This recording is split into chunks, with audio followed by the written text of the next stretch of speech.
On va avancer. Donc, en conclusion, le gars, il avait oublié, il reste une demi-heure. Juste une petite mention, c'est enregistré. Ce serait bon, ceux-là qui n'ont pas eu la première partie, de prendre la première partie, juste pour que vous ayez vraiment le suivi, parce que là, on arrive dans le tiers à peu près de... Donc, ça peut faire la différence, en tout cas. Enfin, je ne vais pas revenir sur ce que j'ai déjà dit, excepté juste refaire mention des fois à travers le reste de certains aspects. La chose que je vais demander aujourd'hui, par contre, on va essayer de prendre 1 heure à la fin pour les questions, mais ce que je m'attends de faire, c'est faire 2 heures arrêtées, puis je continuerai, juste pour pas que ce soit trop lourd, puis je ne veux pas couper parce qu'aujourd'hui, on commence dans les textes. Et puis, je veux qu'on prenne le temps de regarder les textes. Puis l'autre affaire, à la fin, quand il y a les questions, on les entend pas sur l'enregistrement. Fait que, on les entend, mais vraiment, je sais pas, Marc, comment est-ce que toi tu l'as? C'est ça.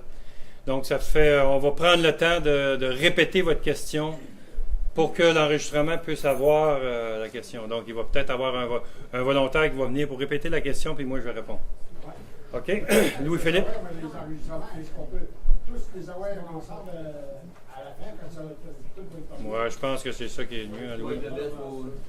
Ouais, parce que c'est... Ouais. Ouais, c'est ça. C'est ça. OK, c'est ça. Parce qu'on peut s'en servir pour certaines organisations. Oui, c'est ça. Puis c'est parce que ça donne l'ouvrage à Louis si à chaque fois on fait les... Oui, j'ai vu qu'il y a une question, pour garder la voix intégrale de la question, il serait peut-être bon de mettre juste un micro à part, que la personne qui va parler au micro. Ouais, en autant qu'il y a quelqu'un qui répète la question pour l'enregistrement. Oui. Fait que s'il y a une personne qui est ici, qui répète la question, je pense que ça serait assez simple. Si vous voulez aussi, c'est juste que, comme quand moi, il y avait des micros dans les salles, je ne vais jamais poser des questions au micro. C'est juste pour vous dire, c'est du cas. Ici, j'allais pas installer le micro. Là, tu as le droit. OK. Moi, ça en prend un. Il y a la personne qui va répéter. OK? Non, c'est pour le bénéfice de ceux qui ne sont pas ici et qui vont avoir l'enregistrement. La question, en fait, est aussi pertinente que la réponse. C'est comme tu entends, là, présentement, tu entends sur l'enregistrement des réponses. Tu as l'impression. C'est quoi qu'il dit là, ce gars-là? C'est comme ça qu'on a les lettres de Paul, justement. Il y a des questions, moi, ils les ai pas. C'est ça. Exactement. On va essayer de déduire des réponses. C'est pas tout évident. Ah ouais, c'est ça. C'est-tu correct, Louis? Tu me fais signe. Ah, c'est pas Louis, ça. C'est Jean-Baptiste. Et je peux te faire des signes tant que tu veux, mais je m'appelle pas Louis. C'est Louis. Non, je ne regardais pas, j'avais C'est Louis. Ah. 1, 2. Question numéro 1. Ça marche-tu? On va enlever le regard. Ouais. Comme ça devrait être bon. Question numéro 2. Bon. Okay. Merci, Jean-Marc. OK, on commence par un mot de prière. Bien, prions. Notre Dieu et Père, encore une fois, c'est avec toute humilité qu'on veut s'approcher de toi pour te dire merci du privilège que tu nous donnes de pouvoir regarder dans ta parole les choses qui concernent cette vie terrestre et qui affectent aussi notre vie céleste. Seigneur, merci pour le temps que tu nous donnes. Merci pour tes enfants qui sont ici après-midi, qui ont à cœur de connaître la vérité. Béni soit ton nom et qu'en bout de ligne, ce soit toi qui sois glorifié à travers ta parole, à travers l'application dans nos vies aussi. Et c'est en Jésus-Christ qu'on te dit merci. Amen. OK. Donc, on est dans... Juste faire peut-être une petite... je ne refais pas trop une rétrospective longue parce que c'est... On peut aller loin. Mais je veux juste ramener l'institution du mariage. Ah, c'est pas moi qui... Ah non. Non, c'est parce que tu ne l'as pas, cette acétate-là. Mais je vais vous lire... Je vous la mettrai dans des notes, je ne sais pas. Je vous ai écrit je vous ai écrit la Genèse en français et en hébreu, en fait. Est-ce que, je sais pas, j'avais préparé un acétate pour vous montrer, tu sais, il y en a qui me demandaient, tu sais, les mots, Claude, Adam, Shisha, et tout ça. Je vais vous lire le texte de la Genèse lorsqu'il parle de l'institution du mariage, lorsque la création de l'homme et la femme. Portez attention au mot, je vais le dire en hébreu, en français et en hébreu. Puis avec la définition des trois mots différents. Puis vous allez voir dans le texte comment on le lit. Okay? Et là, c'est des mots, c'est intégral là, en hébreu. Français et hébreu.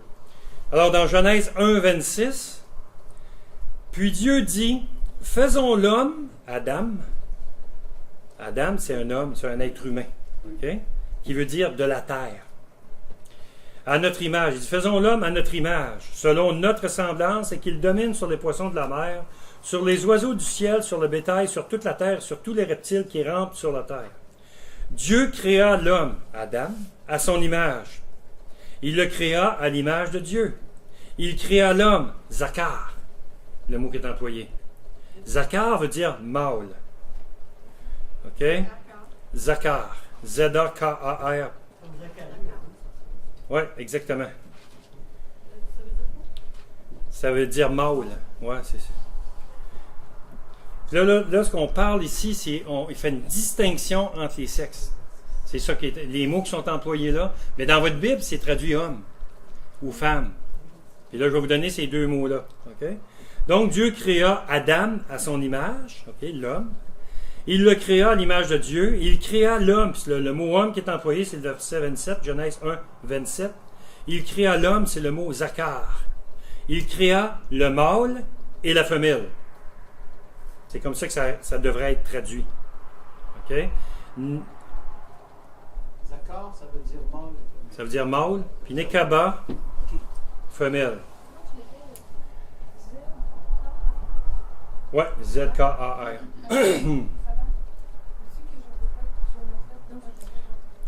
On retrouve tout ça dans notre Bible hébreu. Pas grave.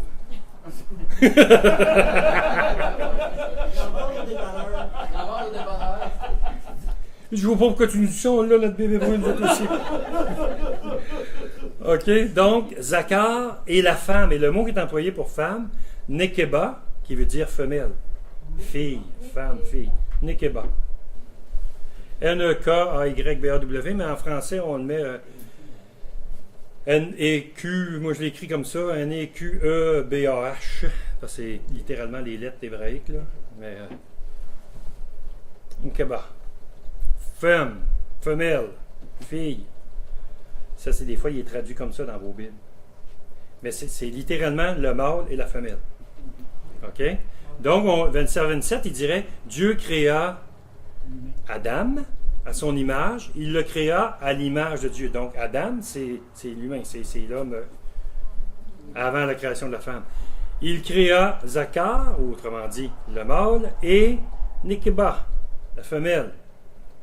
Genèse 1, 20, là je reviens un petit peu en arrière, avec verset 21, juste les versets qui précèdent les 26, en fait, les 25, pour vous montrer un petit peu, là je pars du verset 21, ceux qui suivent au fur et à mesure. Là. Alors l'Éternel Dieu fit tomber un profond sommeil sur Adam, sur l'homme. Oui, 2,21, j'ai dit quoi? Oui, on revient en arrière. Non, c'est qu'en fait, oui, on vient dans le détail. En arrière, dans mes notes. Excusez-moi.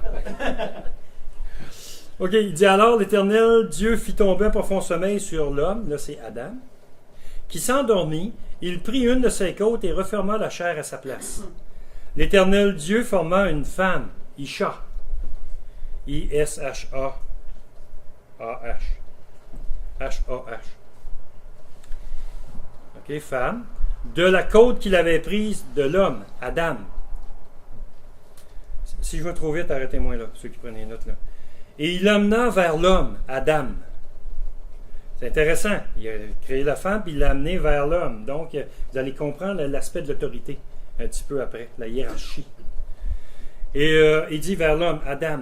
Et l'homme, Adam, okay, dit, voici cette fois celle qui est os de mes os et chair de ma chair, on l'appellera Isha, femme. C'est Adam qui dit ça. Parce qu'elle a été prise de Ish. Et ça, c'est intéressant que Adam, lui-même, se met au niveau de sa femme. C'est Adam qui parle. C'est lui qui fait venir, je ne sais pas si je vous l'avais mentionné, mais c'est lui qui fait venir Il a nommé tous les animaux de la terre, puis là, il arrive, il dit, wow, elle est comme moi. La constatation de Adam, c'est que lui, il ne s'est pas appelé Adam. Alors, il a vraiment pris le même langage, la même hauteur que sa femme. Lui, il ne la voyait pas comme moins. Il la voyait vraiment comme égale. OK? Alors, c'est juste pour vous dire, quand on regarde le texte comme il faut, puis on prend le temps de faire une bonne exégèse, on réalise des choses qu'on ne lit pas nécessairement quand on lit le texte. On dit, oh, attends, je vais y réfléchir. Je vais regarder ça. Pourquoi je vous donne ces mots-là? C'est justement pour faire ressortir les différences au niveau de ces mots-là. Maintenant, en même temps, je dois vous dire que si vous allez et que vous prenez une dizaine de versions différentes, vous allez retrouver ça à travers des textes français. Ils ne vont pas dire Ish puis Isha, mais ils vont donner, peut-être il y en a qui vont traduire humain, mâle et femelle. Et il y en a qui vont traduire comme ça. Donc, c'est pour ça qu'on dit prenez le plus de versions possible quand vous étudiez un texte. Ça va vous donner un leurre plus juste des traductions. Parce qu'il y a des mots qui sont extrêmement difficiles à traduire dans notre langue parce qu'elles n'existent pas dans notre langue. Homme, femme, ça ne marche pas avec... Ben, ça ne marche pas. On se comprend que ça devrait homme puis homa. Homme, c'est quelque chose qui dit que c'est juste masculin, féminin, mais au même niveau. Voyez-vous, il y a des mots qui sont... Si on dit mâle et femelle, c'est correct. On peut différencier. Mais encore là, c'est parce que ça vient de masculin, féminin. Voyez-vous? Donc, dans notre langue, on n'a pas ça nécessairement comme Ish, Isha. Si je vous dis Zakar, ben là, ça ne vous dit rien, c'est correct. Ça n'a pas besoin de vous dire grand-chose. Mais il y a des choses qui viennent vraiment donner la profondeur au texte, ça nous aide à comprendre. Et réalisez bien, dans ce cas-là, c'est Adam qui va nommer, qui va donner le mot femme. C'est la première fois qu'on le voit dans la Bible, c'est Adam qui le dit. Ish, Isha. Il dit, on va l'appeler Isha, parce qu'elle a été prise de Ish.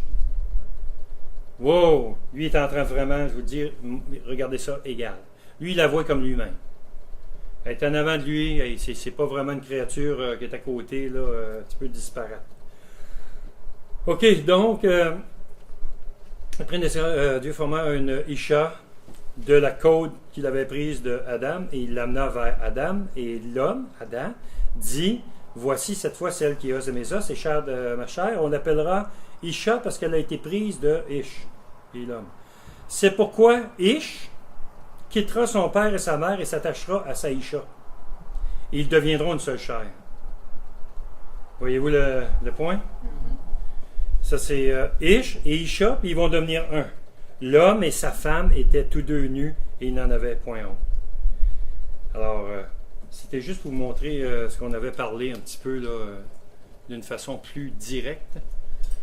Alors, il y a beaucoup de textes qu'on n'a pas le choix d'aller voir certains mots. Comme là, on va aborder toute la section comment Jésus, quand les pharisiens s'approchent de Jésus, puis ils posent des questions à Jésus en rapport avec la répudiation. Il faut que vous soyez conscient que lorsqu'ils ramènent à Genèse 1-2, c'est à ça qu'ils ramènent. Okay? Avec cette pensée d'égalité entre les sexes, cette création avant la chute. Quand il fait référence, quand il dit au commencement, il n'en était pas ainsi, vous savez, nous autres, on arrive au péché, c'est chapitre 3. Là. Fait que pour nous autres, ça c'est le commencement. Mais non, il s'est écoulé du temps. Dans le chapitre 1 et 2, là, il y en a eu du temps. Fait on a cette tendance à aller à la vitesse du livre, nous autres. On perd la perspective du temps, la durée à l'intérieur de ça. Alors, ce que Jésus dit, au commencement, avant la chute, il n'en était pas ainsi. OK? Gardez ça en tête. Parce qu'on va toucher... c'est une clé pour bien comprendre, en fait. OK, Naomi, là c'est vrai, j'y vais à 36.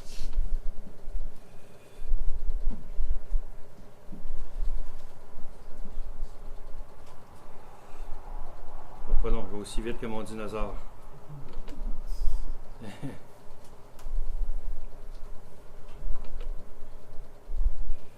OK.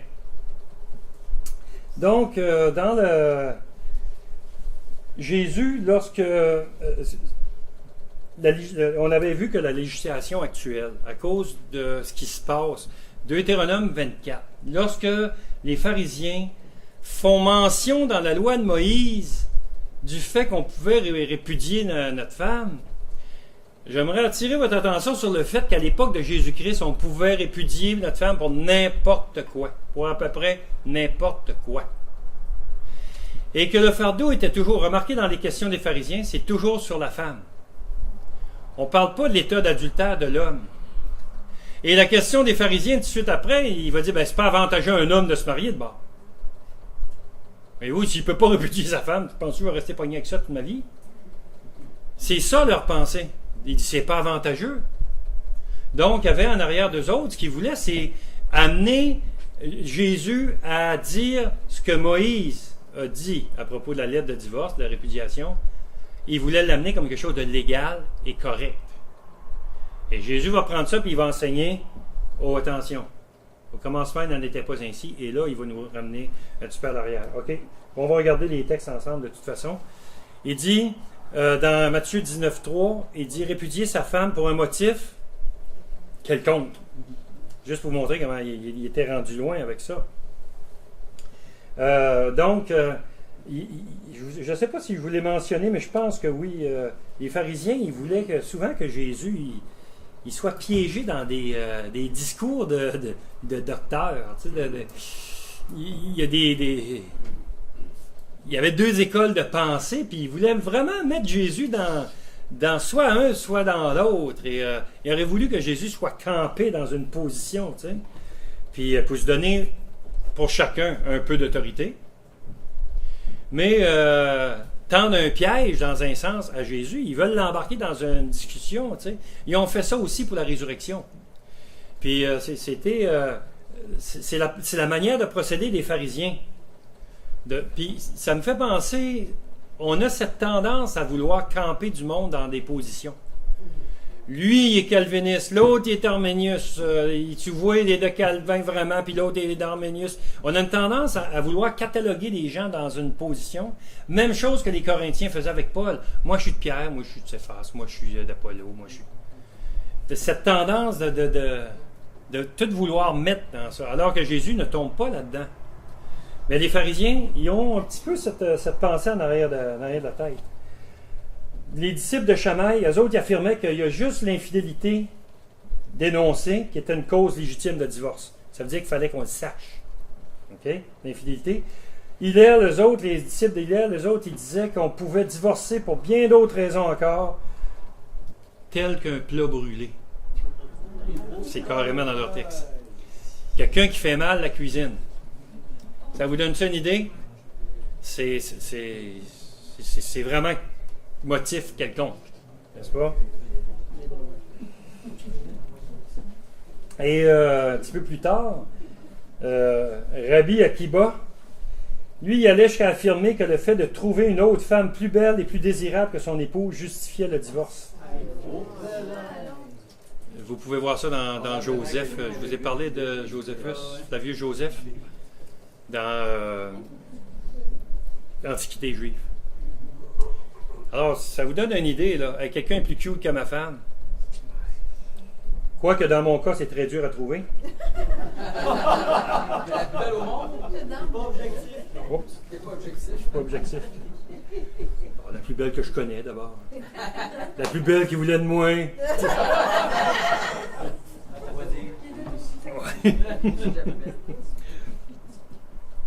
Désolé pour les autres sœurs.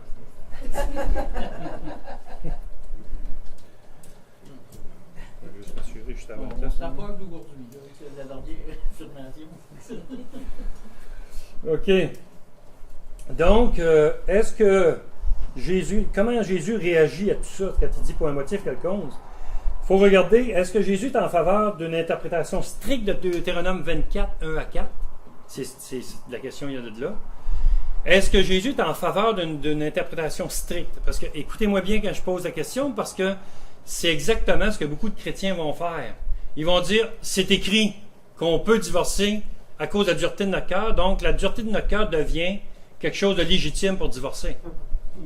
Voyez-vous, parce que c'est comme ça qu'on étire les Écritures. J'aimerais attirer votre attention sur Deutéronome. En fait, la personne qui était infidèle, Là, je ne vais pas parler pour le motif quelconque. La personne qui était infidèle, en fait, elle était lapidée. L'autre tombait libre de se remarier. Voyez-vous? Il y avait un décès de la personne infidèle. C'est rough, là, mais c'est ça. Alors ça, il ne mentionne pas ça. Jésus, lorsqu'on lui apporte cette femme qui a eu plusieurs maris, en fait, d'adultère, on l'amène et on va la lapider. Il est où le gars qui était adultère avec? Ouais, elle a fait ça tout seul, mais vous comprenez-vous? Alors, c'était arrivé là et on sait comment Jésus a traité la chose. Bon, ben, s'il y a quelqu'un qui n'a pas péché, lancez-y la première pierre. Pourtant, la loi elle disait qu'elle devait être mise à mort. OK? Mais on va toucher à ça un petit peu après, un petit peu plus loin. Mais qu'est-ce que Jésus pensait? Jésus, en fait, il a juste réaffirmé ce que je vous ai lu tantôt dans Genèse 1, 27, puis que la volonté première de Dieu, manifestée dans l'institution du mariage, un mari, une femme n'ont pas le droit de se séparer, parce que c'est le Seigneur qui les a liés. Ils n'ont pas le droit. Ils sont, en fait, devant Dieu, ils ne sont pas capables de faire ça. Okay? Et c'est intéressant parce qu'il dit, il ne faut pas que l'homme brise ce que Dieu a joint. C'est pas une joke quand il le dit, il est sérieux avec ça. C'est parce qu'il Moïse, en fait, en prononçant la fameuse clause, il savait. Puis, je ne sais pas si je vous l'ai dit, mais les gouvernements qui ont été mis en place, ils ont été mis en place pour Dieu, puis ils ont établi des lois pour justement protéger la cellule au départ sociale, de la famille. Et puis, ce que Moïse est en train de faire face, c'est que même si au début de la création, il n'en était pas ainsi, Moïse devait juger des causes tous les jours. Et il a fait, je vous dirais, il a fait une loi pour limiter les dégâts. Il a constaté un état. Et puis il a fait une loi pour limiter les dégâts. C'est peut-être pas que Dieu voulait que les hommes aient plusieurs femmes. N'est-ce pas? C'est pas ça qu'il voulait. Mais il a limité les choses. Lorsque, Deutéronome 18, il dit, lorsque vous voudrez avoir un autre roi, comme les autres peuples, un roi sur vous, comme les autres peuples. Et là, il dit qu'il n'ait pas un trop grand nombre de femmes.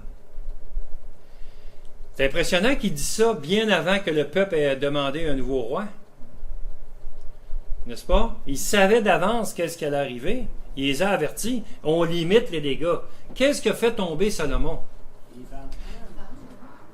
La convoitise de l'homme sur la femme. Qu'est-ce qui a fait tomber David? Pareil. Pareil. Et je partageais avec quelqu'un hier, dans la généalogie de Jésus, c'est intéressant qu'on retrouve Bathsheba, puis il dit la femme d'Uri. Il ne dit pas la femme de David. Mais il dit c'est la femme d'Uri. Uri est mort. Ben oui, David l'a fait tuer. Pour avoir sa femme, pour qu'elle soit libérée. Il connaissait très bien le fait que tu ne pouvais pas avoir la femme de l'autre si le mari est vivant. David étant roi, il a réglé le cas. Il l'a envoyé au front. Il n'a pas tué de ses mains, mais c'est tout comme. Voyez-vous? Et c'est intéressant de voir que Jésus, dans sa généalogie, il nous donne ce détail-là. Comme s'il y avait un lien encore qui était là. Puis que le lien était mal brisé. Puis qu'aux yeux de Dieu, c'est encore la femme d'Uri. Je veux dire, si le divorce n'est pas pour un motif valable, je veux dire qu'aux yeux de Dieu, il est comme pas là. Ouais. Garde les questions pour la fin parce que c'est ça qu'on va faire. S'il n'était pas là, mais je vais le reprendre tout de suite quand il n'arrivera plus. Non, Marc, note-les parce que ça. C'est bon, je ferai des Ouais. OK, excellent.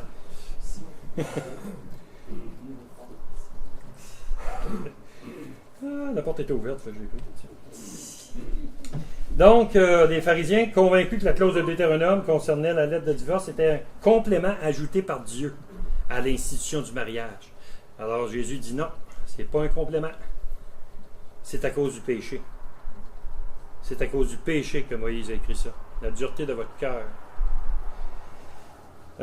Donc, Jésus, on peut dire, Jésus dénonce le raisonnement en affirmant que Deutéronome 24 ne vient pas compléter Genèse 1 et 2, mais que Moïse fut obligé, en raison de la dureté du cœur des Israélites, non pas d'approuver le divorce, mais de le contrôler, d'en définir les clauses pour en limiter les dégâts. Et on va parler des dégâts un petit peu plus loin. OK?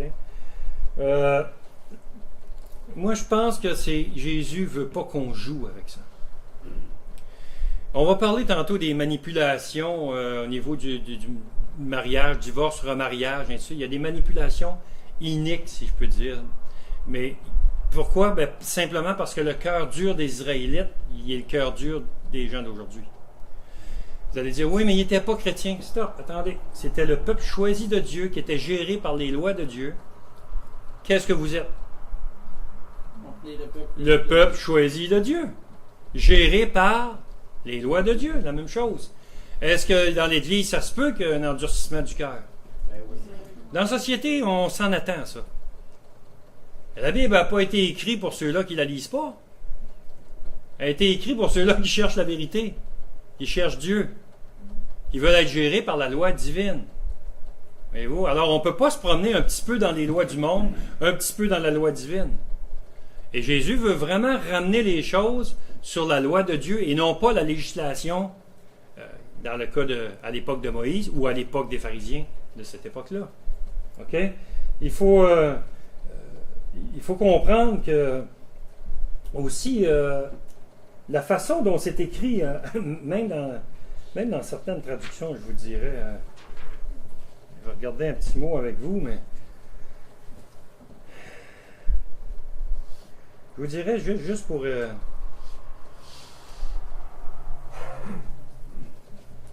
je me suis fait une petite note. Moi, j'ai dit que Deutéronome 24, 1 à 4 aurait été inutile si les gens s'étaient conformés à la volonté de Dieu de Genèse 1 et 2 en rapport avec le mariage. Ça s'est corrompu. Et ça s'est corrompu assez vite. On arrive dans Genèse 11, Abraham, à son époque, là on parle d'avant l'institution du peuple juif, là, juste pour vous dire comment ça a été quand même assez rapide. À l'époque d'Abraham, il y avait cette pensée populaire qui disait, si une femme est stérile, elle ne peut pas avoir d'enfant, tu peux prendre la servante, avoir un enfant avec, puis vu que c'est l'esclave de ta femme, l'enfant n'appartient pas à l'esclave, il appartient à la femme. C'était le moyen qu'il prenait pour donner une progéniture, parce que c'était prospère, quelqu'un qui avait beaucoup d'enfants. C'était quelqu'un qui était vu comme riche. La richesse était dans le grand nombre des enfants. Et là, il y a quelque chose qui se passe. Je vais vous parler au gars, là. Si le gars, il essaye les servantes, il va prier que sa femme elle demeure stérile. Comprenez-vous ce que je suis en train de dire? Et là, il a commencé à avoir du concubinage. Et on va rajouter une femme, et une autre femme, et une autre femme. Puis remarquez que c'est l'homme qui avait plusieurs femmes, c'était pas la femme qui avait plusieurs maris. OK? Vous allez dire, ouais, mais c'est le même dans la nature. Non, non, c'est pas le même dans la nature. Stop.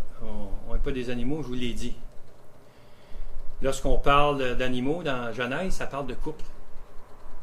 2 fois c'est mentionné. Jamais il dit ça pour un être humain. Voyez-vous? Il parle d'une fusion, il parle de mariage. On est un beau petit couple. Ben, c'est sûr, c'est dans notre langage, je dis, on est un beau petit couple. Mais vous ne pourriez pas trouver ça dans l'Ancien Testament. Cette définition-là. Parce que couple veut dire 2. Donc un mariage veut dire 1. Ça serait impossible. Tandis que des animaux, c'est vraiment 2. 2 qui s'accouplent. Les humains ne peuvent pas s'accoupler. Ils peuvent juste se marier. Voyez-vous? Même il dit, avec la prostituée, ils deviennent une seule chair. Même avec la prostituée. Il ne parle pas jamais d'accouplement lorsque c'est un être humain. Voyez-vous la différence? Il y a une grosse distinction en rapport devant Dieu entre le fait d'être un et être 2 qui vivent ensemble. Hey, on est 2 dans cette maison-là. Non.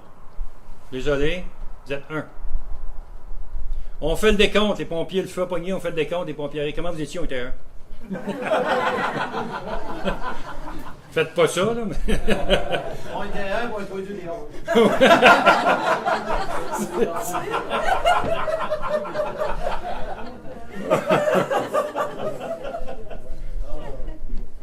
Non, je veux vous montrer la profondeur de comment Dieu le voit, lui.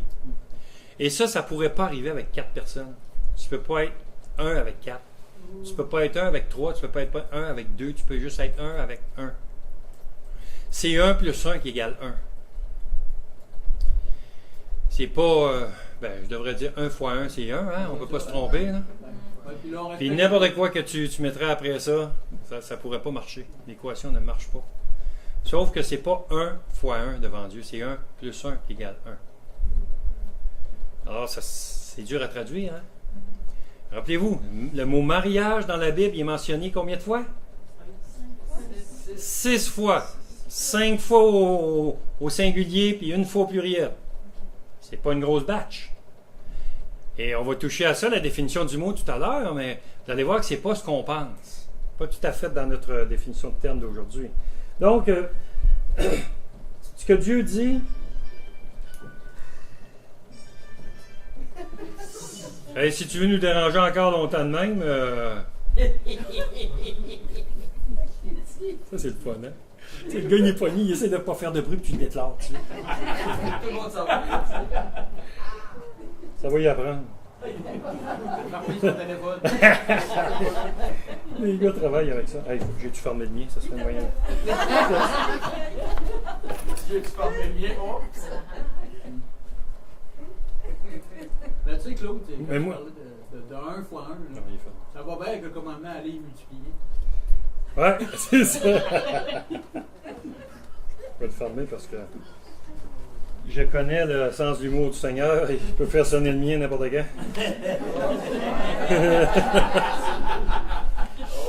Tu fais des niaiseries, puis après ça, ça te revient. Tu sais. Ouais, c'est ça. Avant que tu commences, Claude, Oui, vas-y. tu disais que l'homme dans l'Ancien Testament qui avait beaucoup d'enfants était considéré comme quelqu'un de prospère. Ouais. Moi, je vais le considérer comme, je suis pas loin de mon million. Parce qu'il y a beaucoup d'enfants. Ah, t'as beaucoup d'enfants?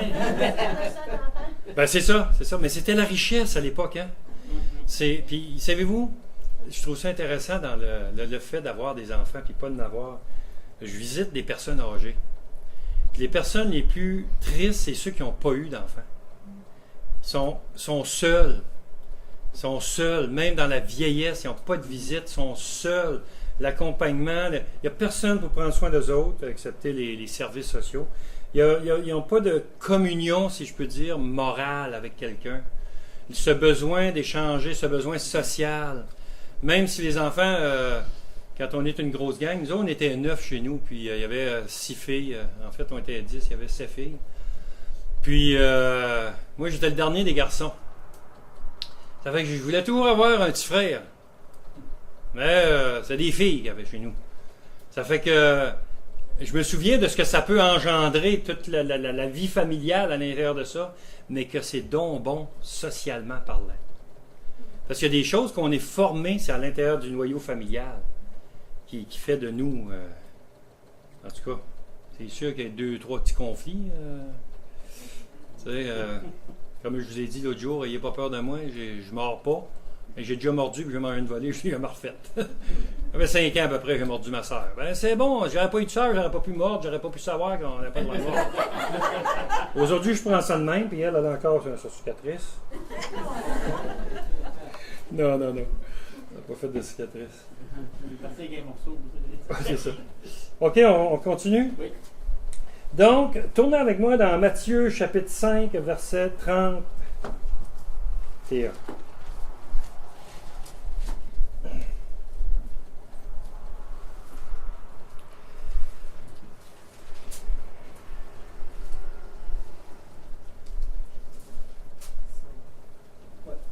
C'est-tu correct, nous?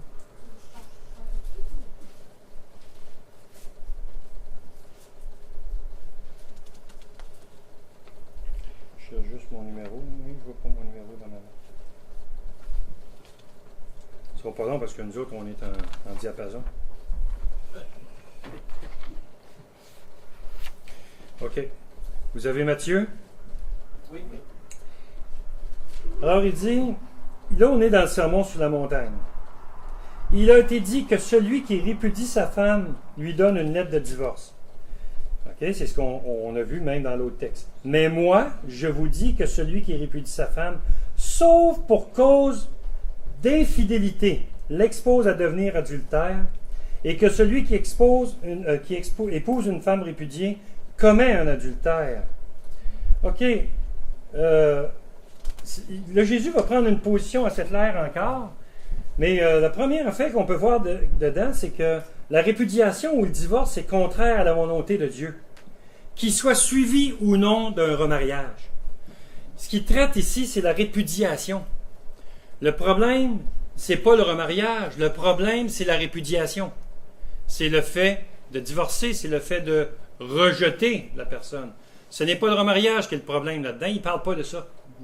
Il va en parler après. Et qui en épouse une autre, comme un adultère. Mais il va employer deux mots dans le texte. Il y a, je vous dirais, une traduction plus juste devrait être l'expose. Je ne sais pas que vous avez si vous avez toute la Louis II, ou je ne sais pas si vous avez des versions de Bible différentes, mais en fait, c'est que c'est plus l'idée. Il y en a-tu un qui a un français courant? Je ne le dirai pas tout de suite. On a Sommeur, nous aussi. Lis-moi qu'est-ce que tu as dans le Sommeur.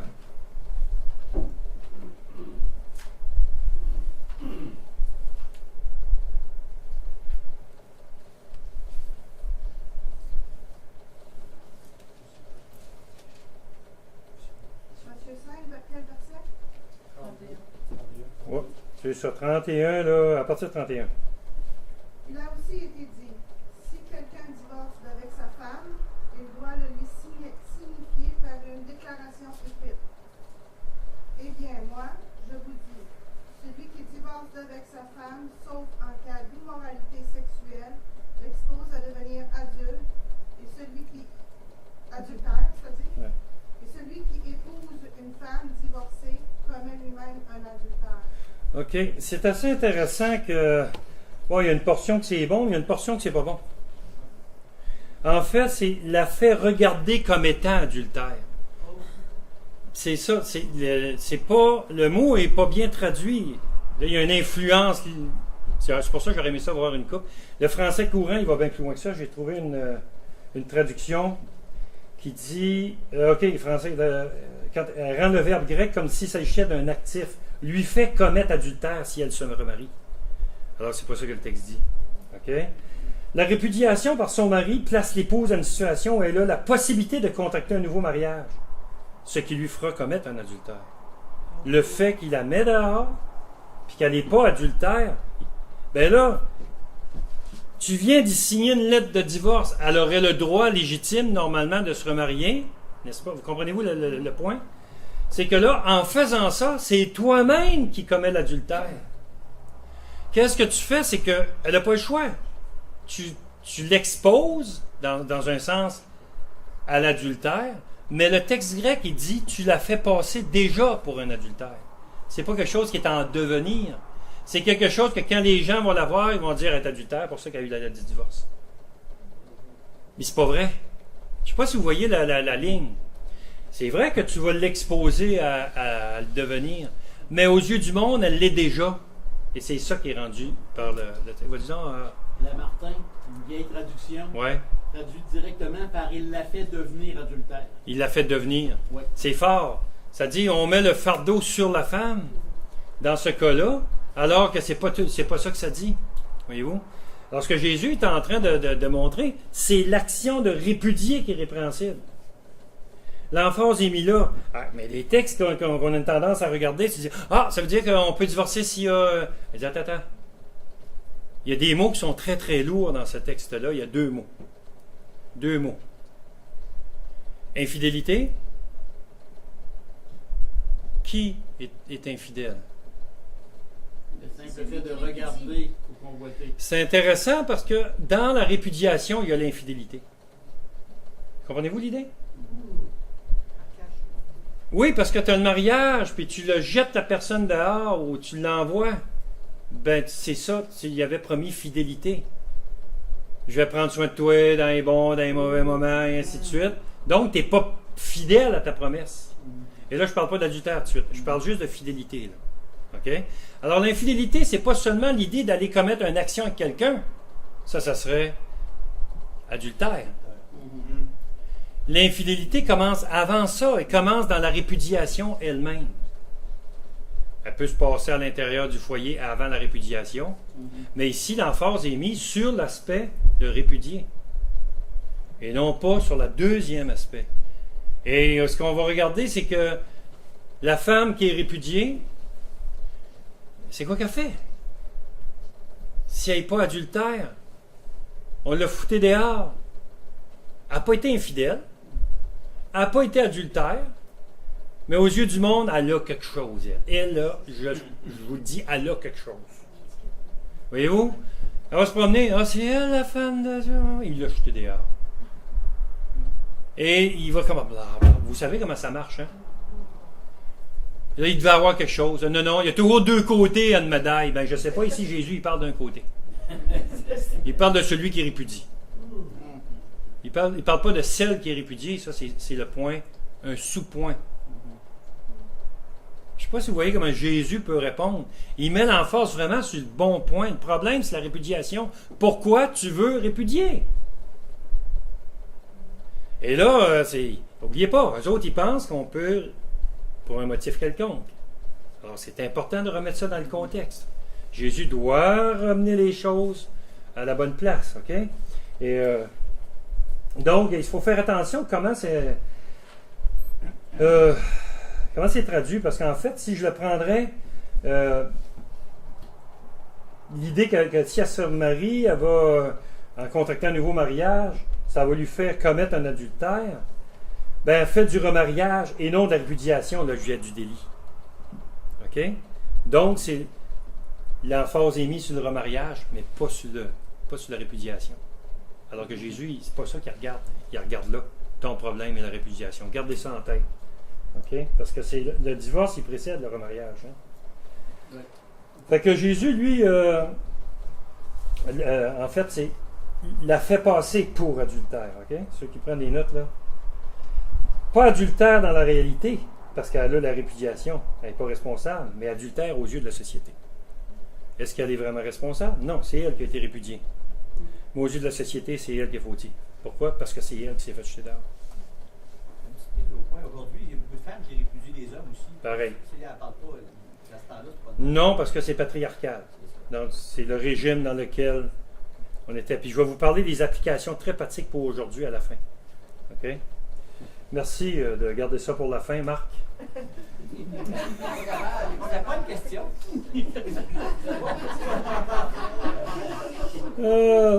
OK, fait qu'en résumé, Jésus s'en prend au mari qui divorce et non à sa femme qui est la victime. OK? Qu'est-ce qu'on dit de la clause d'exception qu'on appelle, sauf pour cas d'infidélité? Et là, je vais toucher deux mots grecs pour juste vous mettre dans le bain encore. Une question que tu nous poses, là?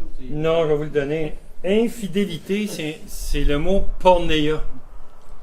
Pornographie, sauf pour porno. Tout ce qui est porno. Mais là, on a tendance à dire wow, wow, wow, wow, wow. C'est juste être adultère. Non, non. C'est si il y a la porno. Et là, je ne parle pas de juste les pornos d'Internet, pornos des revues, puis porno. Non, non. Pornéia, c'est large. C'est tous les aspects que vous pouvez imaginer, sexe, là, c'est là-dedans. Puis ça commence dans le cœur, parce qu'on est dans le sermon sur la montagne où Jésus va faire viser le cœur. En réalité, Jésus aurait pu dire, vous avez tout le droit de divorcer. Voyez-vous? Pourquoi? Parce que là, il vise le cœur. Il dit, wow, tu es obligé de faire un pas en arrière. C'est pour ça qu'ils n'ont pas été capables de lancer la pierre. Ils connaissaient fort bien qu'est-ce que Jésus était en train de leur montrer. Sauf pour infidélité. L'adultère, là, c'est l'accomplissement de l'infidélité, si je peux dire. Ça arrive là parce qu'il y a eu une infidélité avant. C'est vous le... Alors, le mot est beaucoup plus large. Il y a des gens qui sont encore ensemble et il y a le pornéia qui règne dans le foyer. Ça vous épeure-tu, ça? Parce que c'est vous ce qui est dur avec ça. C'est lorsque vous allez être obligé de traiter des cas. Vous dire, y avait-tu raison de divorcer? Ouais, mais non, sa femme était fidèle ou son mari était fidèle. Attention. Le problème, c'est que vous ne voyez pas l'intérieur. Vous ne savez pas qu'est-ce qui était à l'intérieur. Alors, à l'époque, c'était pas compliqué, on écrivait une lettre de divorce. Pourquoi on écrivait une lettre? S'il était adultère, s'il y avait infidélité, elle aurait dû être lapidée. Pourquoi on écrivait une lettre? C'était pour dire, elle n'est pas adultère. Elle n'est pas infidèle. Mais je la libère. Et en la libérant, Jésus dit, tu brises le lien premier et tu vas la faire devenir infidèle. Elle va arriver à ce point-là. Et toi aussi. Il n'en parle pas, là, parce qu'il ne s'est pas étendu encore, pas dans ce texte-là, en tout cas. Le mari qui épouse une autre, elle n'est pas obligée d'être... elle n'est pas obligée d'être divorcée. Bon exemple. Quelqu'un qui n'est pas divorcé, un mari qui aurait répudié sa femme, il donne une lettre de divorce. OK? Alors, il remet la lettre de divorce. La personne, si elle se remarie, Jésus dit, elle va être adultère. OK? Pourquoi? Parce qu'elle viole son premier engagement. Mais le mari, lui, qui a répudié sa femme, puis il épouse une autre fille, même s'il n'est pas divorcé, il est adultère envers son même engagement. Voyez-vous? Il n'a pas développé ça. Ce n'était pas le point là-dedans. Parce que son point, c'était la répudiation. Fait que le fait de divorcer conduit des deux à l'adultère. C'est automatique. C'est-tu trop ou je recule encore un petit peu? Je veux vraiment que vous compreniez bien le point central, c'est que le mariage est tellement scellé, solide, que même si tu dis je le répudie, je m'en vais là, ben aux yeux de Dieu, il est encore là. Voyez-vous? Et là, il dit, elle va devenir adultère. Là, lui, il est libéré. C'est comme ça que bien des chrétiens vont faire. Là, il est libéré, mais non, il dit, si toi, tu maries quelqu'un, tu es infidèle à l'autre, ton premier engagement. Alors, si adultère, ce lien-là a été brisé, Dieu protège toujours la partie innocente. Elle ne lui fait pas porter des fardeaux non plus. OK? Toujours. Je vais revenir sur ça. Donc, pornéia, c'est le mot qui est utilisé pour infidélité, puis moikao, c'est le mot qui est utilisé pour adultère. Ça ne vous dit pas grand-chose, là. Mais ça ressemble à du moka. Moikao, c'est adultère. Ça, c'est plus appliqué aux relations sexuelles qui brisent le mariage. Ce mot-là. OK? Et là, c'est un peu ce que nous autres, on comprend quand on dit adultère. C'est tout ça que vous comprenez, oui? Oui. Mais dans notre société d'aujourd'hui, c'est ce mot-là qu'on comprend. Et ce qu'on oublie, c'est l'autre mot avant. Fait que ça, c'est juste l'action. Les pharisiens, c'est exactement ce qu'ils faisaient. C'est exactement. Alors, ils jugeaient ceux qui étaient visiblement adultères. Puis Jésus, il dit, celui qui c'est dans le cœur. Il dit, il est déjà comme il adultère. À quoi il fait référence? Comment on va faire pour s'en sortir? Voyez-vous? Je vais continuer, je vais te donner un petit peu plus loin. Le divorce est autorisé dans ce cas-là, OK? Mais ça ne veut pas dire qu'il est prescrit. Tu as le droit, mais c'est pas ça que Dieu veut. OK? Dieu veut la réconciliation. Tournez avec moi dans Osée, il n'est pas dessus l'acétate, Naomi.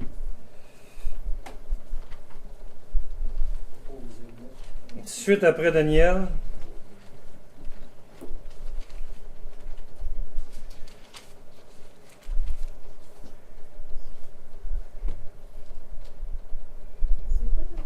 Osée 1.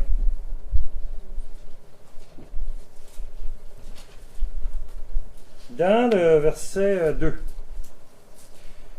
La première fois que l'Éternel adressa les paroles à Osée, l'Éternel dit à Osée, « Va prendre une femme prostituée et des enfants de prostitution, car le pays se prostitue, il abandonne l'Éternel. » En fait, dans l'hébreu, c'est « qui va se prostituer ».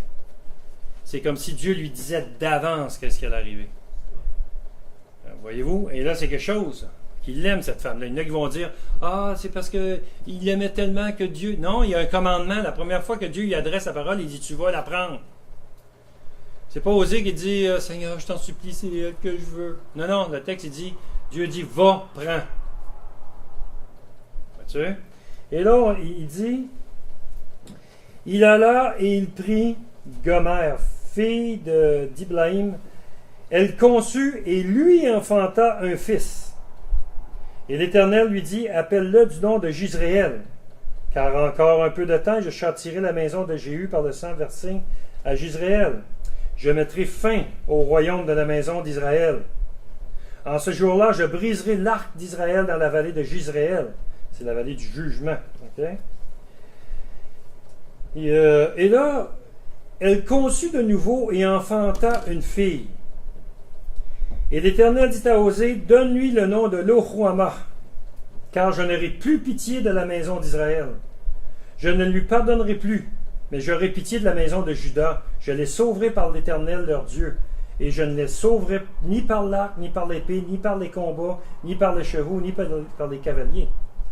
Elle sauvera Lo-Ruhamah. Juste en passant, c'est Ruhamah, ça veut dire pitié. Ça veut dire non. L'eau en hébreu, ça veut dire non.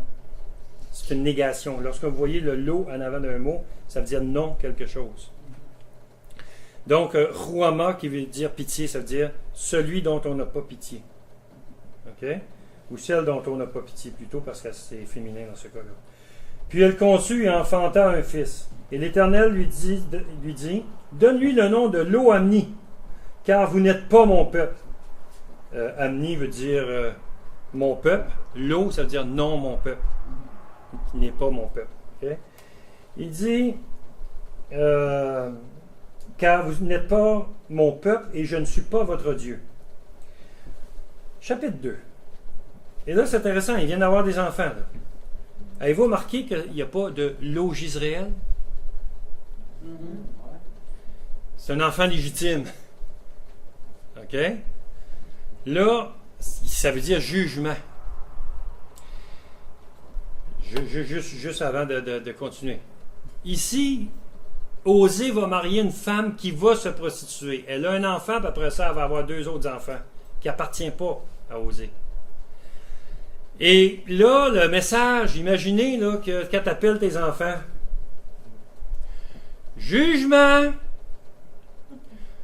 celui qui n'est pas mon peuple, celui dont je n'aurai aucune miséricorde, aucune pitié, venez dîner. À toutes les fois que le nom des enfants était prononcé, la prophétie était annoncée. Au jour du jugement, celui qui n'est pas mon peuple, je n'aurai pas pitié. OK? Regardez ça. Là. Tenez ça en tête. Chapitre 2. Cependant, le nombre des enfants d'Israël serait comme le sable de la mer qui ne peut ni se mesurer ni se compter. Et au lieu qu'on leur disait, vous n'êtes pas mon peuple, on leur dira, fils du Dieu vivant. Les enfants de Juda et les enfants d'Israël se rassembleront et se donneront un chef et sortiront du pays. Car grande sera la journée de Jizréel. Dites à vos frères, Amni, et à vos sœurs, Ruhamah. Il dit, grand va être le jour du jugement, Jizréel. Voyez-vous? Grand ça va être, dites à vos frères, mon peuple, j'aurai pitié. Au jour du jugement, ceux qui est mon peuple, j'aurai pitié. Wow! Il n'y a pas de l'eau en avant. Et qu'est-ce qui s'est passé? Plaidez contre votre mère, car elle n'est point ma femme, et je ne suis point son mari. Qu'elle ôte de sa face ses prostitutions, et de son sein ses adultères, sinon je la dépouille à nu. Je la mets comme au jour de sa naissance. Je la rends semblable à un désert, à une terre aride. Je la fais mourir de soif, et je n'aurai pas pitié de ses enfants, car ce sont des enfants de prostitution. Leur mère s'est prostituée. Celle qui l'a conçue s'est déshonorée, car elle a dit, j'irai auprès de mes amants, qui me donnent mon pain et mon eau, ma laine et mon lit, mon lin, mon huile et ma boisson. Hey, elle va vers la richesse. C'est pourquoi, voici, je vais fermer son chemin avec des épines et y élever un mur, afin qu'elle ne trouve plus ses sentiers. Elle poursuivra ses amants et ne les atteindra pas. Elle les cherchera, ne les trouvera pas. Puis elle dira, j'irai et je retournerai vers mon premier mari. Car alors j'étais plus heureuse que maintenant. Elle n'a pas reconnu que c'était moi qui lui donnais le blé, le mou et l'huile. Et l'on a consacré au service de Baal l'argent et l'or que je lui prodiguais. C'est pourquoi je prendrai mon blé en son temps et mon mou dans sa saison. Et j'enlèverai ma laine et mon lin qui devait couvrir sa nudité. Et maintenant je découvrirai sa honte aux yeux de ses amants, et nul ne la délivrera de ma main. Je ferai cesser toute sa joie, ses fêtes, ses nouvelles lunes, ses sabbats et toutes ses solennités. Je ravagerai ses vignes et ses figuiers dont elle disait, c'est le salaire que m'ont donné mes amants. Je les réduirai en une forêt et les bêtes des champs les dévoreront. Je la châtirai pour les jours où elle encensait les Baals, où elle se parait de ses anneaux, de ses colliers, allait auprès de ses amants et m'oubliait, dit l'Éternel. Et là, il parle de ce retour d'Israël qui va retourner vers l'Éternel, parce que présentement, ils sont adultères. Ils allaient vers d'autres dieux. Et ce qui est intéressant, ce qu'il est en train de montrer avec Osée, il dit, tu vas reprendre la femme qui est allée vers les amants. En réalité, ça prend le pardon. Voyez-vous? Tu vas la reprendre, puis tu vas prendre les enfants, puis ils vont devenir tes enfants. Et c'est pour ça que la négation est enlevée en avant du nom des enfants. Alors, il ne pourrait pas dire, il n'est pas à moi, mon peuple. Jugement, mon peuple, pitié. Ben, c'est pas pareil, hein? C'est comme, au jour du jugement, mon peuple, j'aurai pitié. Venez dîner. Plus pareil, hein? Non. Au jour du jugement, j'aurai pas pitié de ce qui ne m'appartient pas. Au jour du jugement, j'aurai pitié de mon peuple. Toute une leçon, et il utilise le mariage pour montrer ça. Est-ce qu'elle était infidèle? Dieu prône la réconciliation. Voyez-vous? Et c'est possible. Vous allez dire, oui, mais ça va contre les lois qui disaient qu'on ne pouvait pas se marier avec les étrangères. Il y a un contexte dans lequel ces choses-là se sont produites. Voyez-vous? Alors, si nous, on voudrait appliquer ça aujourd'hui, on est obligé de dire que Dieu demande le pardon. Dieu veut que notre relation soit basée sur la compassion, la compréhension et le pardon. N'est-ce pas? On ne pourrait jamais dire, vas-y, répudie, tu as raison, tu peux le faire. Le fait que Dieu l'accorde, dans certains cas, ne veut pas dire que c'est ce qu'il veut. Ce n'est pas son désir. C'est toujours la réconciliation qui est visée. Toujours. OK? Ça, au départ. Donc, quelqu'un qui vit de la pornéia aurait le droit de divorcer. L'adultère, évidemment, mais c'est pas, même si c'est autorisé, ça ne veut pas dire que c'est ça qui est prescrit. Okay? Puis Jésus ne défend pas la cause de ceux qui bafouent sa volonté, puis qui méprisent sa volonté. Dieu, il ne prend pas la défense de ceux-là qui ne veulent rien savoir de lui. Il prend la défense de ceux-là qui veut se soumettre à sa volonté. Il va toujours protéger la partie innocente. Faites attention lorsque vous regardez des situations conjugales à travers des couples, de dire à chaque fois, il y a deux côtés à une médaille. Faites attention à ça. Parce qu'il y a une différence nette dans la Bible quand il dit, l'âme qui pêche, c'est celle qui mourra. L'enfant ne portera pas l'iniquité du père. C'est l'âme qui pêche qui va être punie. Il ne fait pas, il a péché, ouais, mais il doit avoir deux côtés de médaille. Non. Il traite le péché un par un, individuellement. Alors qu'on a des situations dans l'intérieur des couples, ça doit être traité individuellement devant Dieu. Un couple qui dit, on est mariés et puis sont en constant conflit, il y a quelque chose qu'ils n'ont pas compris dans l'essence même du mariage. Est-ce que les conflits vont arriver? Oui! Ces deux êtres imparfaits qui sont ensemble. C'est ça. Ça fait un être très épaissement imparfait. Ils sont vraiment... Alors, qu'est-ce qui peut comment on peut réussir? Ben, c'est seulement en se plaçant sous l'autorité divine. Voyez-vous? On ne peut pas faire autrement. Si ma relation n'est pas avec Dieu, si personnellement, je vis une relation qui est avec Dieu, on dit que c'est d'en haut vers le bas, puis après ça, dans l'autre sens, comme je vous ai dit. Tu vas aimer le Seigneur ton Dieu en premier, puis après ça, ton prochain. Bien, dans le couple, c'est ça. Alors, si moi je veux, puis ma femme ne veut pas, c'est sûr qu'il va arriver des choses qui vont être contraires, elle ne voudra pas. Ça va créer certains conflits. Évidemment, c'est inévitable. Même quand deux personnes cherchent la face de Dieu, à cause de cette nature charnelle, c'est déjà difficile. Imaginez-vous si tu es juste un dans le couple qui veut. Ça ne marche pas. M'a l'arraché ta sonnerie. OK? Donc, remarquez aussi que dans Jésus, il n'a jamais interdit à la partie innocente qui aurait subi un divorce de se remarier. Il n'a pas interdit ça. Pourquoi? Parce qu'elle est innocente. Puis c'est cette dimension qu'il faut faire attention, où on dit, bon, ben, la personne ne peut pas se remarier. Wow. Dieu protège la partie innocente. Elle est innocente.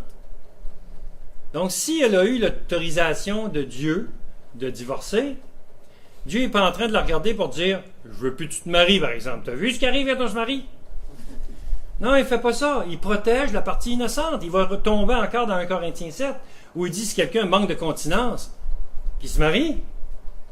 Voyez-vous, on ne peut pas effacer un paquet d'autres textes. Il retombe dans une situation où il est plus lié. Je vais toucher à ce texte-là tout à l'heure. Mais il faut faire attention dans nos pensées d'arriver à être très radical avant de regarder les faits, avant de regarder les choses. Et c'est pour ça qu'on dit on ne peut pas faire une règle. Vous dites, voici tous les cas, c'est ça. Non, c'est pas ça. Tous les cas ne sont pas pareils. Chaque cas doit être regardé, je dirais, un à un. Puis ce qui se passe dans ces affaires-là, c'est pas obligé d'arriver sur la place publique non plus. Vous savez, il y a tellement de bons juges dans les bancs de l'Église. Ils sont super. Ils connaissent tout jusqu'à ce que ça leur arrive. Si quelqu'un vient être surpris en quelque faute, vous qui êtes spirituel, redressez-le avec un esprit de douceur. Prends garde à toi-même de peur que tu ne sois toi aussi tenté. Il dit, si quelqu'un vient être surpris en quelque faute, vous qui êtes spirituel, ça veut dire celui qui marche selon l'esprit. C'est pas celui qui fly selon l'esprit. C'est celui qui marche selon l'esprit. Vous comprenez? 2 pieds terre à terre, capable de prendre la parole de Dieu, puis regarder les textes, et puis discerner ce qui est bien de ce qui est mal. Il dit, redressez-le. Et c'est le mot tuteur qui est employé en grec. Le mot tuteur pour redresser-le avec un esprit de douceur. Ceux qui ont déjà fait de l'élevage d'herbes ou de fleurs, moi je suis plus dans les arbres, là, mais vous savez fort bien que si on redresse trop rapidement un arbre qui est fragile, vous allez le casser. Et il ne sera plus redressable, il va mourir. Mais ici, l'idée, c'est de mettre un tuteur puis le redresser tranquillement avec un esprit de douceur. Vas-y mollo. Même les tuteurs, là, tu vas mettre des attaches à pain après ça, puis si tu ne slackes pas ton attache, là, tu vas faire une plaie dessus l'arbre que tu es en train de vouloir redresser. Et c'est pour ça qu'on met des anneaux pour pas qu'il se fasse blesser au milieu. On prend le temps d'attacher ça, on fait un petit anneau, puis on pousse tranquillement sur l'arbre. Puis là, il s'en va vers la lumière, puis il pousse. Il va revenir droit. C'est exactement ça la pensée. Alors, on ne peut pas tout tomber des analystes du divorce et remariage. Comprenez-vous ce que je dis? Il y a de temps en temps, il faut que vous vous mêlez de vos affaires. Puis laissez faire ceux qui vont prendre la parole de Dieu, qui vont regarder les choses, et puis à la lumière de la parole de Dieu, vont être capables d'arriver puis poser un juste jugement, s'il y a quelque chose, une cause à juger, et aider quand il y a besoin d'aide. Saisissez-vous ce que je dis? Ils ont dit oui. C'est enregistré. Donc, il faut faire attention. Comment Jésus voulait condamner le divorce. Matthieu 19, verset 9. Jésus, il dit, je vous dis que celui qui répudie sa femme, sauf pour infidélité, qui en épouse une autre comme un adultère. En fait, Jésus est clair, il évoque clairement le cas où celui qui répudie sa femme dans le dessein bien arrêté d'en épouser un autre. OK? Le but dans ce cas-là, dans ce verset-là, c'est que quelqu'un va divorcer parce qu'il veut en épouser un autre. C'est le péché de David, mais David est allé jusqu'à faire tuer Uri pour avoir Bathsheba. C'est exactement ça ici que Jésus va traiter dans... Là, je suis dans Matthieu 19, 9. Hey, Naomi, excuse-moi. Hein? C'est-tu correct? Ça doit être 42. T'es où? Naomi, excuse-moi. Ah, ça devrait être dans ce coin-là. C'est quoi que ça dit? C'est ça. Ah, ok. Non, c'est même pas ça. Mais que je vois mon petit chiffre, je vais te le dire, je vais te ramener là. Ok. OK. Donc, Jésus, en fait, ce qu'il évoque dans ce cas-là, c'est celui qui répudierait sa femme, mais dans un dessein bien arrêté. Ça veut dire que son but, c'est d'en épouser un autre. Il y a eu une relation, il y a quelque chose qui est en train de se dessiner avec une autre personne.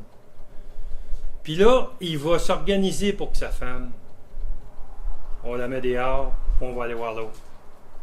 Et laissez-moi vous dire qu'il peut trouver toutes sortes d'affaires. Et la femme peut trouver toutes sortes d'affaires. Vous comprenez-moi bien, là. Mais dans ce cas ici, ce que Jésus traite, n'oubliez pas qu'eux autres, ils divorçaient pour n'importe quoi. Alors, lui, le but, c'était, regarde, le beau pétard vient de passer. Ça fait très bien avec moi, ça. Voyez-vous? Et là, il divorçait, puis il allait se marier avec l'autre. Le divorce est un acte coupable s'il n'est pas pour une cause légitime. OK? Et rappelez-vous de ça. Le remariage constitue lui aussi une transgression de la volonté de Dieu parce qu'il se fait dans l'infidélité. OK? Matthieu 5, versets 31-32. En fait, ça enseigne qu'en répudiant sa femme, ce qu'on a vu tout à l'heure, on l'expose à devenir adultère, on la condamne à passer aux yeux du monde comme une femme infidèle à son mari. Puis dans le chapitre 19, 9, ce qu'on regarde là, ça enseigne plutôt le côté que celui qui commet un tel acte est lui-même coupable d'adultère. C'est ce que je vous ai résumé tout à l'heure. Okay? Donc, c'est deux facettes que Jésus développe. On pourrait dire qu'il est permis de conclure, en fait, que la clause d'infidélité qui est mentionnée dans le texte, que le conjoint fidèle et innocent a, sans commettre d'adultère, la possibilité de divorcer et de contracter un nouveau mariage. Est-ce que vous avez saisi ce que je viens de dire? Ça veut dire qu'il pourrait, à cause de l'infidélité, divorcer puis se remarier. Il aurait le droit de le faire. Ce n'est pas encouragé. Même s'il n'y a pas eu d'adultère ici. Il y a eu pornéia. OK? Il y aurait eu infidélité. Ça va-tu? OK, gardez vos questions pour tantôt. On va arriver avec... Donc, je vais aller dans Marc 10, 11 et 12 aussi, parce que c'est encore les mêmes textes. Celui qui répudie sa femme et qui en épouse une autre commet un adultère à son égard.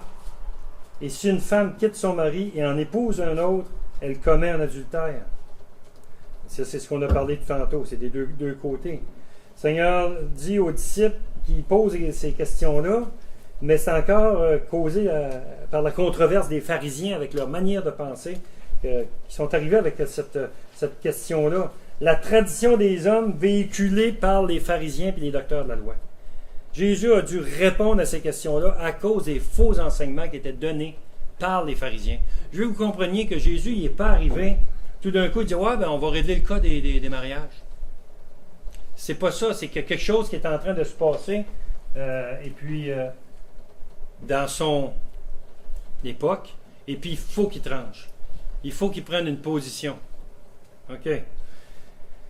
Si je suis très dogmatique et puis je veux me tenir strictement au texte, dans ce cas-là, je vais être obligé de vous dire, c'est l'homme qui est le boss. Parce que c'est ça, hein? On ne voit pas beaucoup la femme là-dedans. Là, j'arrive à ton point, Marc. Qu'est-ce qui se passe? C'est qu'ils sont en train de vivre dans un système qu'on dit patriarcal. C'est le père qui est Le boss. Je vais dire le boss. OK? Qui est au contrôle. Et c'est le mari qui est le chef du foyer. C'est le mari. La femme, elle ne pouvait pas écrire une lettre de divorce à son mari. La femme n'avait pas le droit de ça. C'est l'homme qui avait le droit de ça. Inversement, comme je vous ai dit tout à l'heure, la femme, en fait, elle subissait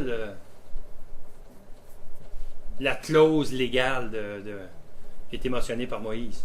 Elle subissait. Son mari, il trouve qu'elle n'est pas correcte, il signe une lettre de divorce, puis bye-bye. Il ne signe pas. Il en écrit une, puis il donne, puis bye-bye. Le contexte était vicieux, si je peux dire, dans le sens pas sexuel, mais c'était malsain. C'était rendu extrêmement dévié de ce qu'était la volonté de Dieu. Alors que la loi était là pour protéger l'homme et la femme, la cellule familiale. Et bien, c'était rendu qu'on utilisait la loi pour y faire dire des choses qu'elle ne dit pas. D'ailleurs, c'est pour ça que Jésus a fait le sermon sur la montagne. Il vous a été dit que, mais moi je vous dis que, il rétablissait toutes les choses qui étaient faux dans la conception. Si votre justice ne surpasse pas celle des pharisiens, ben vous n'êtes pas digne du royaume. Tout le monde a capoté parce que là, les pharisiens, c'est ce qu'il y avait de plus juste à l'époque. Comment je vais être plus juste que le plus juste de ma société? Ben, il dit, si c'est pas plus haut que ça, tu ne peux pas rentrer dans le royaume. Vois-tu que tu as besoin de la grâce? Et Jésus va mettre le point dans son enseignement sur une portion, en tout cas, de cet aspect-là. Donc, et je termine avec... Non, je termine pas. Je termine la section avant de prendre le café. Où il va rajouter un petit peu de détails. On dit que ça va des deux bords. Hein. Ce qui est vrai du mari, c'est vrai aussi pour sa femme. La culpabilité, c'est des deux côtés. Il y a un paquet de textes en dehors de même de l'état de mariage qu'on peut utiliser. On doit absolument être conscient que le mariage, c'est sacré et ça doit demeurer intact. Comprenez-vous ça? C'est sacré par Dieu. Ça doit être demeuré intact. Le lien conjugal, il est indissoluble, puis on ne peut pas le briser.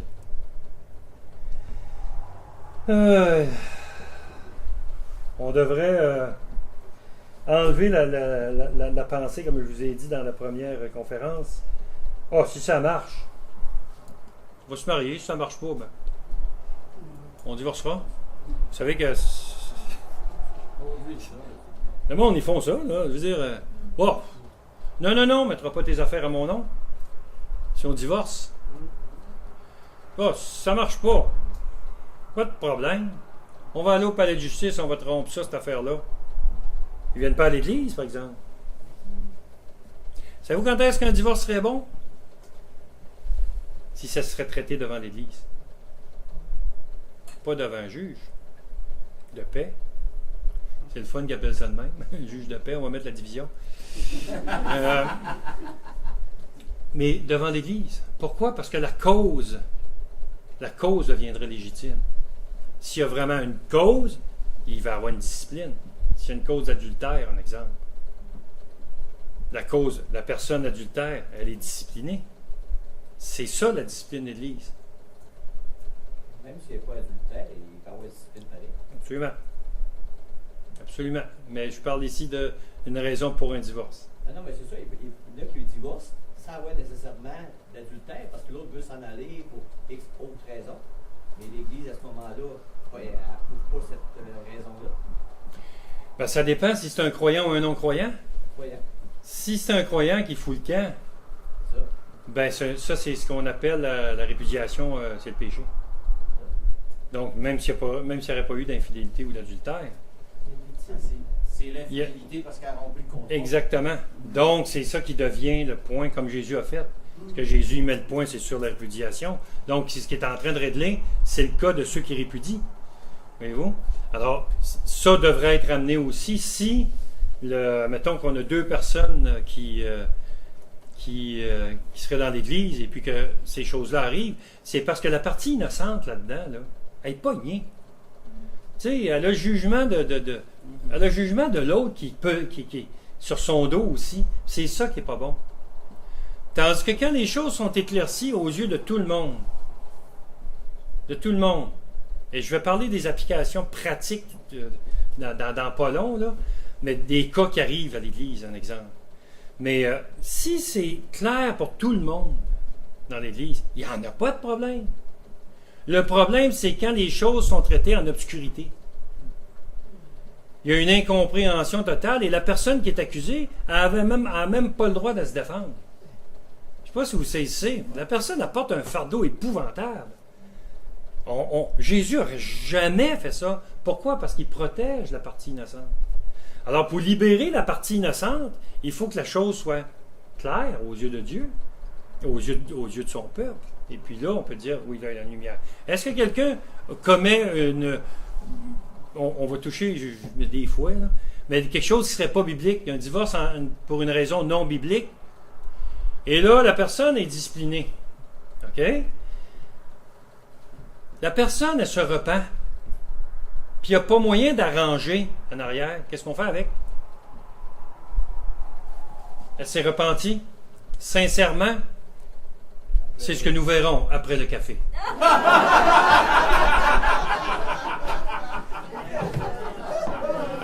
Juste en passant, vous pouvez monter vos cafés en haut. Puis j'ai fait des carrés au Rice Krispies.